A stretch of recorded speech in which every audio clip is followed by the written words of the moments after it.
And just listen to this to 2026 for Mauger. And you talked about just getting confidence, right? Everything is reps, it's consistency. And that's one of the things that Brian Smith with the Missouri Tigers and Tiger style approach, he preaches consistency versus intensity. Or he preaches intensity too, but it's like you got to be consistent. I don't expect you to run 100 miles in one day, but I do need you to run a mile a day for 100 days. You know, just get your reps in. 2-on-1. Mauger had the right arm of Puland. Steve-O able to clear it out. Goes right back onto the arm. Puland has won 2 straight, couple of really nice wins against ranked opponents. Defeated Anderson of UNI, and then a major decision against Strickenberger of West Virginia. Really found his offense in that match, put up 14. Yeah, he got up early in that Strickenberger match and was able to use that for fuel in that Anderson match the following Sunday. As a Friday-Sunday split. Oh, Puland just whips him over after Mauger had the 2-on-1. Puland looking for the fall. Feet to back. Mauger trying to get to his base, and he will.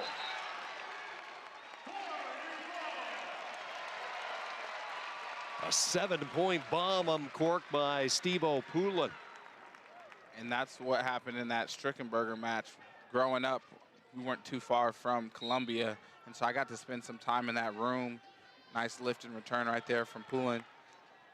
Got to spend some time in that room and just get to be around some of these elite head coaches and elite people in this wrestling space. So I just feel like fortunate and grateful. You don't know what you're around when you're 8, 10 years old. You don't appreciate it at the time, do you? No, not at all. Like, yo, where the snacks at? Just a sponge soaking it all in, and you had the opportunity and the advantage to sit around some good rooms as a young Kyvan Gadsden. Puland continues with the ride. Let's see if Mauger can get some traction and get out. Has time, 1:02 to go in this first period. See him trying to pinch off the arm. Puland still gets in there, prompt mat return.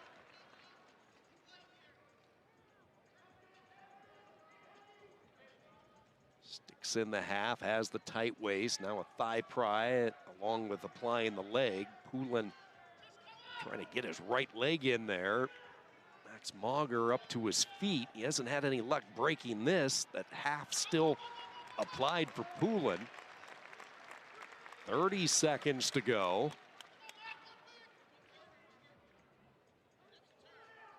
And you see where, like when you see those hands placed in the mat, that's a really good indicator of where the pressure is at, right? And he's keeping that pressure on those forefront of those fingers, and it's really hard to build your base in that situation. Trying to get out.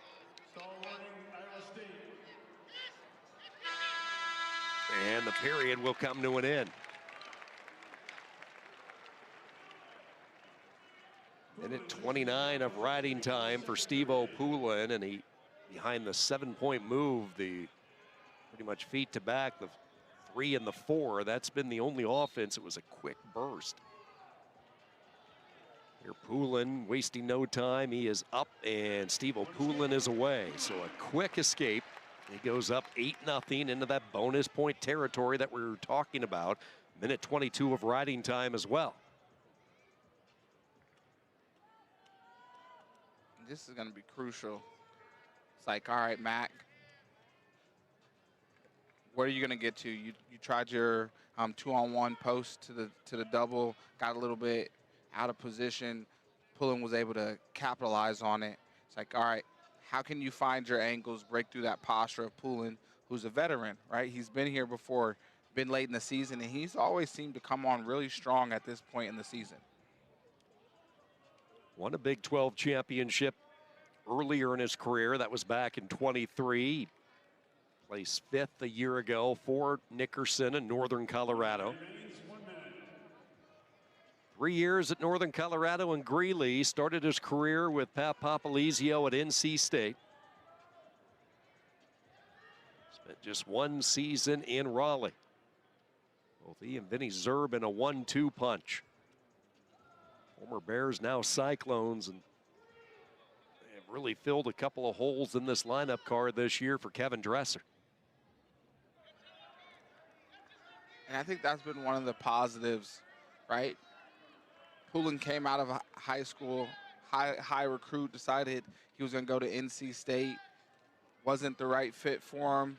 Ended up at Northern Colorado, stayed there until coaching changed, and then decided Iowa State was going to be the proper fit for him. But that's been some of the positives that we maybe don't talk about as often with the transfer portal. Yeah, good point.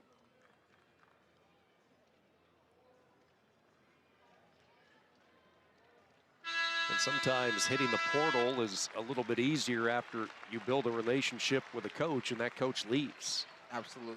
This changing landscape, it's not just the athletes, but oftentimes coaches looking at different opportunities as well. All right, Mauger has some work to do. Down 8-0, the four-time Idaho State champion, a rare feat. He was a Triple Crown winner in both 21 and 22. And when we talk about the Triple Crown, it's the USA titles and the three styles, freestyle, folk style, and then the upper body of Greco-Roman. He did that in the same season. That's a tough feat. Tell you what, you look at these first three weights and you throw out the Bastida match at heavyweight just because of what he does on his feet, but Elam able to win his match because of mat wrestling, and Puland, he had the big move, but it's been his control, the riding position, and then the ability to get out quickly. He's controlled that area as well at 125. Well, you're making me look good, Sean, because my keys to victory you were right on top of it with that. I appreciate that.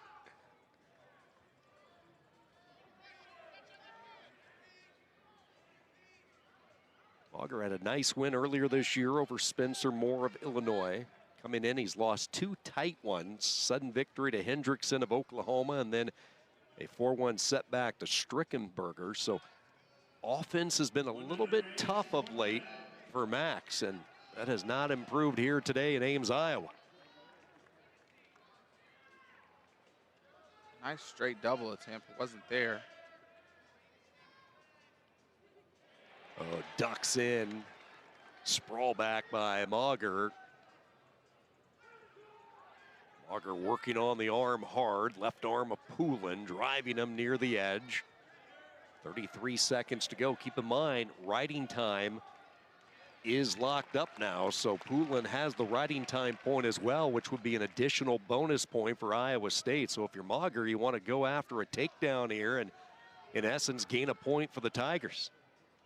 Hasn't been able to crack the armor, picking up a little bit of urgency here now at 12 seconds to go. Puland backing up, Mauger reaching for the far ankle. Drags off the arm, and he will get the takedown late. Boy, you love to see that if you're Missouri. Wrestling the in-school championships is always a special event. There's a couple state champs in the building that were wrestling last night. Checking out some college wrestling today, celebrating the state title runs that they enjoyed last night. Talked about Grice growing up in the state of Nebraska, Bellevue. Here is a Walker attack. He's in on the leg. Gage Walker. Good scramble here as Grice comes the opposite way through, has the legs. Now he'll try to elevate. No neutral danger. Walker not in a position to start the count there, but he is in danger of giving up the three. Pops back up to his feet. Grice stays on the hunt and secures the takedown. Man, that was really solid work by Garrett Grice from defense to offense. And a big mat return on the edge for good measure. You can feel that over here. Boy. I'm glad they're both coming out of that safe. Yes, they hit that hardwood just outside the mat. Terrific scramble and exchange between these two. Yeah, it was a straight single to Grice's right leg, and he was able to get underneath Walker and pass. And that was some of the fruits of his labor from the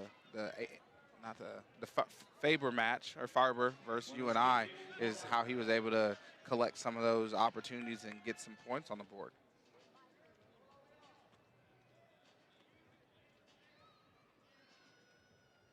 Walker doing a great job staying inside the tie with his left hand.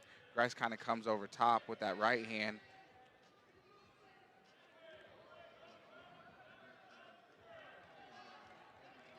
Front head position for Garrett Grice. Still has that head buried, trying to wrap around and get to the corner. Walker using his left arm as a lever, not allowing him to get to the left side of his body. Inside a minute to go, and we will get a stalemate. So we go back to the center, back to the feet with 57 seconds. Gage Walker, like so many of the Tigers, really hitting his stride of late. He's won 3 of his last 4, including last time out, an 8-6 win against Carter Schmidt of Oklahoma. Take a look at some of the setbacks as Grice comes in on the leg. Back into the scramble that we saw earlier in the period. He's popping that head underneath. They're both trying to figure this situation out. There might be a cradle right there. What's Grice need to do, champ? He's got to get that right hip underneath him. Walker's going to want to lock that cradle up and start to pressure forward, get that heel on the mat. We're going to go stalemate. That was great wrestling by both of these young men.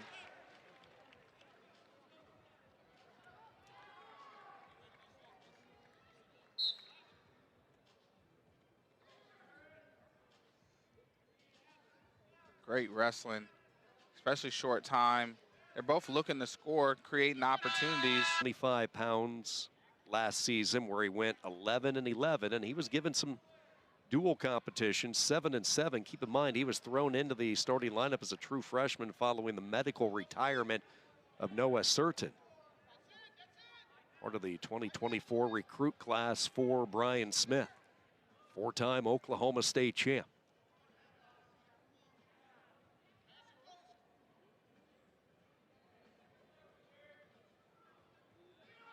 Nice attack from Walker right there. He's continuing to threat. Grice looking for that front headlock, moving forward well.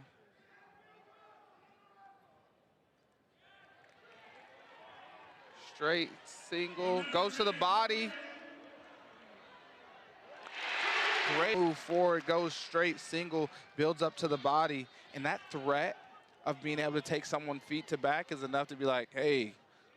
Changes your course of action a little bit as you defend it. Grice will ride him out of bounds as Walker will report back to the center, down 5. Boy, how about the job that Garrett Grice has done? A couple of big duels, big moments with the All-American Evan Frost out, and he has stepped in, kept that torch bright for the Cyclones. Well, it's an opportunity, right? And that's what this sport's all about. It's like, hey, I got an opportunity to go out here, and I was able to pop into a practice, I think maybe 2 weeks ago before that, that West Virginia and the UNI dual weekend, and Kevin Dresser was talking about opportunity and some of his experience in that loaded Iowa room back during his time, and how he had to make weight certain times and didn't get to wrestle and all those moving pieces. And he's like, hey, if you have an opportunity, go seize it. Straight single, builds up, goes to the body, and then throws it. Yeah, man. Threaten that snake action, which I'm sure Missouri is aware of, because one of their coaches, Kendrick Maple, used to absolutely bite people with that. Like, he was. Yeah, those fangs were sharp when he hit it. Oh, for sure. Kendrick Maple, his 7th year alongside Brian Smith on the Missouri bench, 3-time All-American, and he had the championship run a couple of years before yours, 2013 NCAA champ at 141 for Oklahoma. Yeah, he was tall. He was. From Kansas. Yeah, man. When he hit that, I saw some teammates. I'm like, man, that looks tight. Like, There were a lot of wrestling rooms trying to do that the next year with the younger kids. Yeah. It's one of those moves sometimes you forget that could work if you get the right angle. Metcalf used to hit it. Ramos, you know, some of those names. Walker not doing enough for the officials, so they hit him with a stall. That's his first call. And we will have a stoppage in the action for the blood timeout. We were just talking about Kendrick Maple. You see him in the backdrop there alongside Brian Smith and Keegan O'Toole, the two-time NCAA champion, part of the Missouri staff as well.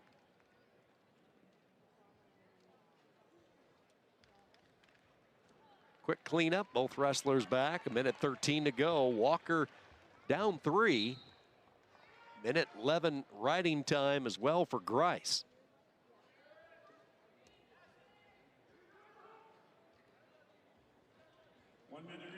And when you're in these situations, you're just looking for, all right, what's my go-to attack? Like if I'm Walker, I'm like, all right, I just need to get to the leg once. I just need to give myself an opportunity to get to the leg, get two hands around it, and create some opportunity. Grice, lightning quick, comes right back onto the front head position. This is not where Walker wants to be. Walker will circle, reposition back into the center. 30 seconds to go. He's running out of time. He's going to need to secure a takedown and then ride a little bit. He's thinking about a sudden victory, and that option quickly coming off the boards as we're down to 15 seconds. Riding time is now locked up, which will be huge. Walker attacking, but it's not going to be enough, and Iowa State has stayed perfect, and Hilton Coliseum getting treated of years ago. Yes. And he does a really good job of finding opportunities to get to the body and collect, which we just got to see him do again. Has some amazing power for 141 pounds, and oftentimes we see him get some people off the feet and going Cuban air. Hilton's going to have to slow down the control ties and the pace of this match.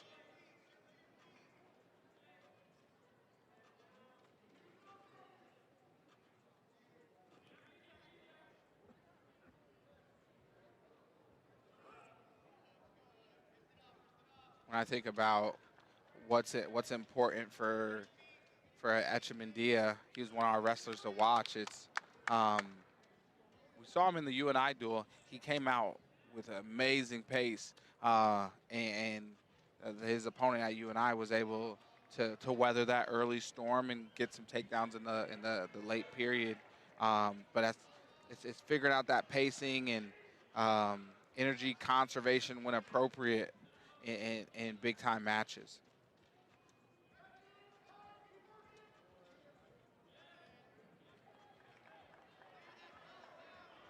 Oh, here's a low shot by Hilton. He's in on a leg. Sit out from Echemendia.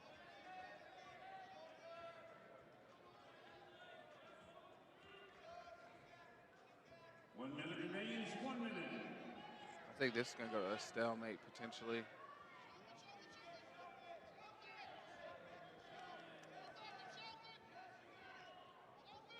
Echemendia trying to get him elevated.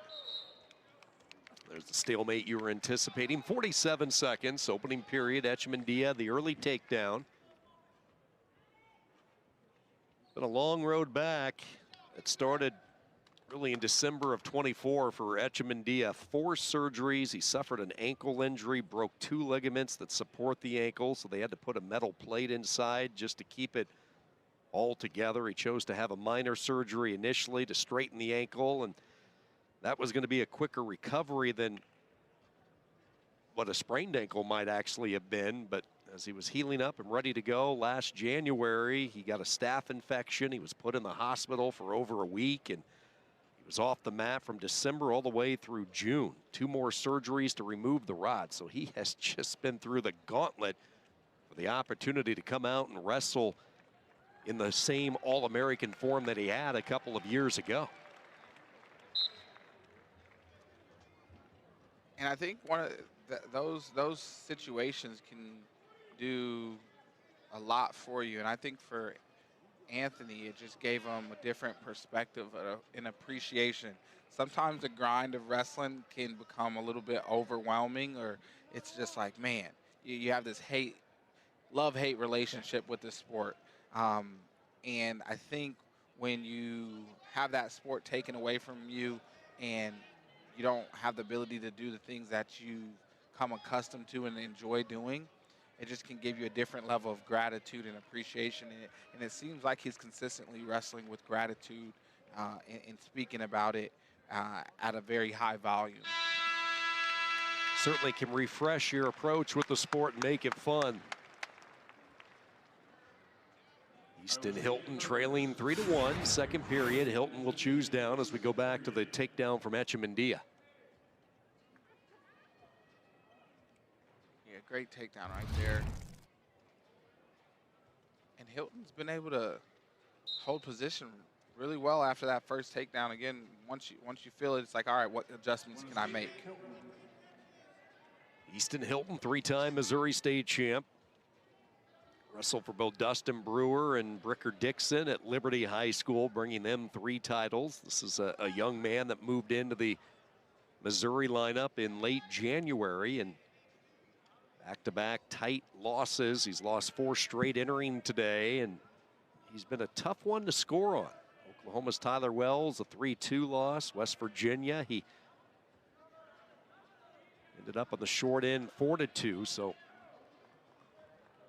thing about Hilton, he has proven that oftentimes it's tough to ignite his offense. Now he's still trying to get to his setups and his offense at the same time, but Missouri rolling with the junior this final weekend of the regular season, and probably will get the call come Tulsa as well. Echemendia trying to work that front headlock position.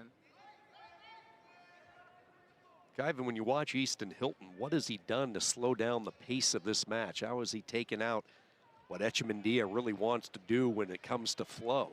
I think it's all positioning based. He does a really good job staying in position, and even when the front headlock position does show up, he's done a great job of being able to clear the position and not allowing Echemendia to either get to an angle, because Echemendia has been reaching across that body, right? Like with that right hand reaching across the body, but he's getting to that knee versus to that ankle and not being able to drive through. So Hilton definitely has some great strength and awareness.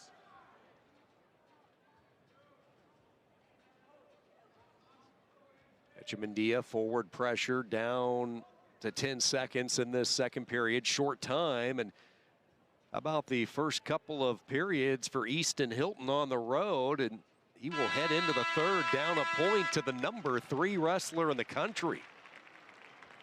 Echemendia automatically looks over toward his corner and says, let's go neutral and start on the feet. So he will try to go to work, and right off the whistle, here comes Hilton. Hilton in on a shot, has that leg elevated. Whizzer applied by Echemendia. This is huge right here. And you see how he has that left arm? Hilton, he had that left arm parallel momentarily. He's gonna have to try to pull that in and get that left arm again parallel. Then it allows you to build up to the feet. Now, a nice frame right there from Echemendia. Hilton's gonna wanna sit him to his butt if he can. Yep, he got inside of it. Frame again from Echemendia. Oh, and Echemendia clears the leg out. You love that shot, though, by Hilton. Right off the whistle to start this third period. He is in this match down 1. Riding time not a factor, 3-2. Front head position. You're looking for corner. If I'm Hilton, I'm gonna go one way, right? Come back the other way. That's a little change of direction. See if he listens. Echemendia keeping the base foundation. The stance comes in, low shot, lightning quick. Now the flexibility of Hilton. He'll try to keep his right leg at bay. Echemendia shelves up the leg on his quad. You'll see him try to work up the leg now. in one of, you said Echemendia is 15-2. In one of his losses, he was in on the leg several different times, and he wasn't able to build up and finish. And so this is going to be one of his areas of importance at the NCAA championships and the Big 12 championships, is just finishing leg attacks. Missouri wants a whistle with 15 seconds to go. Echemendia just holding serve, if you will, with this position and with this leg, and now a whistle comes in, only 8 seconds to go. So tons of time evaporating off the clock. That was a killer sequence if you're Easton Hilton in the hunt for an upset today. As looking for a shot, won't find it. Echemendia backing away, and a 3-2 win. But that's a confidence builder if you're Easton Hilton for 32. And you look at the regular season when he has been given an opportunity. He lost to Casey Swiderski by a point, lost to Cannon Webster only by 2 points, 5-3, and then a ranked Charlie Millard 6-4. So he has wrestled some of the best, and he has been right there with them toe for toe. And as a freshman, it's just about, you want to go out and compete and figure out some of the areas of growth so that you can, I feel like freshmen that come in, they make the biggest jumps, typically. Just because it's just a difference. There's a difference in everything, the school management, the time management, being on your own on campus, all those different things. And Mendoza is always looking for his offense.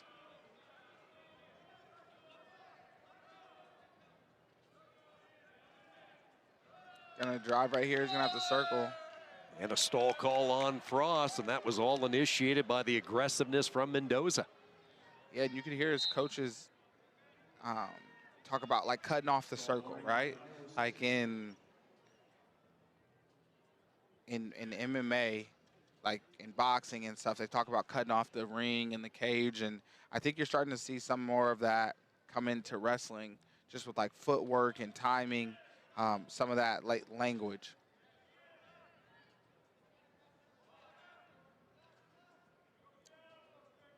Mendoza must have an amazing hand strength.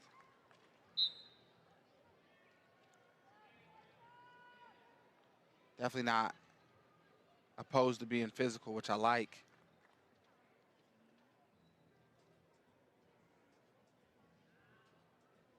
You see him taking Matt, working the right arm of Jacob Frost, 2-on-1. Frost clears away the arm, comes in on a shot, corralled effectively by Mendoza. Inside a minute to go, Missouri looking to get onto the tally sheet for the first time.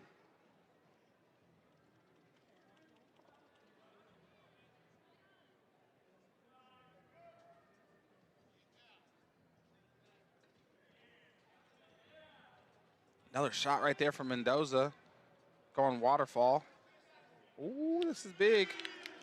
And Mendoza gets the first three, and Missouri with the lead, works his way up the body. Frost into a stand-up, and now he turns faces, and Frost coming right back at him. Nothing awarded yet. Did you see the flexibility right there? Incredible. Boy, look at this from Seth Mendoza. Now, there's no takedown there because Frost never got away, so this whole time Mendoza has still been in control, and a good mat return on the edge as well. Wow, Seth Mendoza coming out, and his style not altered whatsoever by this crowd here at Iowa State. He has silenced the crowd. A late takedown, and he is going to ride him out. 34 seconds of riding time, and a good opening 3 minutes for the freshman. Goes waterfall, pops the head out, goes and collects. Great work right here from Mendoza. You know, you go back through the body of work, some of the tournaments, non-collegiate tournaments, he is the last wrestler to knock off Vega of Oklahoma State. That's how good this guy is. Beat him in the Ironman, I believe. And that's going to be, yeah, in the Ironman last year, right? So last year in February, he was in the Illinois High School State Championships, winning a state title. Now he's in the duel versus one of the top 10 guys, returning All-American Jacob Frost. And it just shows you that these young people, student athletes, are coming into college ready. They're ready to compete. They're ready to perform. And you can see as the match goes on, you can kind of start to see confidence starting to build. Frost trying to run it to the side. You see the sprawl back by Jacob Frost, slowly elevating, improving position. Mendoza. Now it's Mendoza trying to get to one side or the other. Has him draped over his right shoulder, and scramble situation here. Let's see who's going to get out on top. Still tons of time. Referee getting into position to keep an eye out on Frost. Boy, Mendoza just continues to drive, and he will get the 3. Seth Mendoza, his second takedown, and he goes up 7. Man, he is showing some amazing flexibility in mat IQ and spatial awareness. His strength as well is popping to me. Physically very strong. And yeah, did you see how he got to that single and then S grip? Yeah. And all he just barely got his fingers locked and then adjusted and used his back and pulled that leg in. That was great work by Mendoza. Yeah, some vice clamps, no doubt. 10th ranked wrestler Jacob Frost in some trouble here at Hilton Coliseum. 7-1, Seth Mendoza in control, a couple of takedowns. Readjust his headgear, and he will go into the third period leading by 6.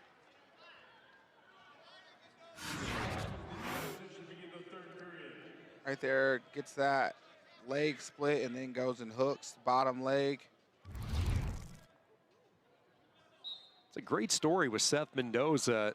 Last April, he ran the Boston Marathon, the 129th edition of the Boston Marathon, finished in a time of 3 hours, 25 seconds.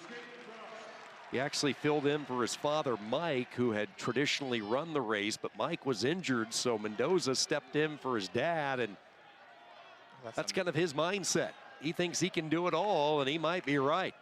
That's amazing. It really is. 3 hours, 25 minutes, 43 seconds. Incredible. This crowd trying to get behind Jacob Frost. Mendoza not having anything to do with that, though. He is a man on a mission today. Frost is going to have to mix it up. He keeps going to that right side of Mendoza. Working off the underhook, shoulder to shoulder. Both wrestlers grounded near the edge.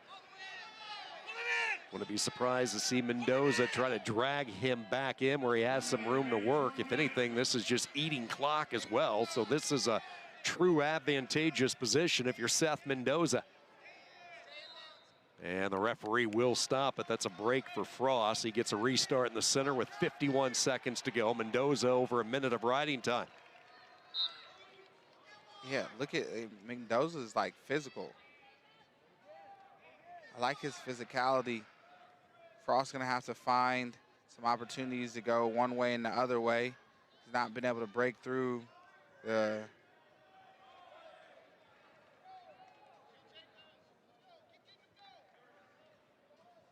This is a weight where Missouri has Josh Edmond as well. Always an exciting style of wrestling with Edmond, but Seth Mendoza, we talked about the near misses early in his career, earlier this year as a freshman. Wrestled Swiderski to a point, wrestled Cannon Webster to 2 points, a decision.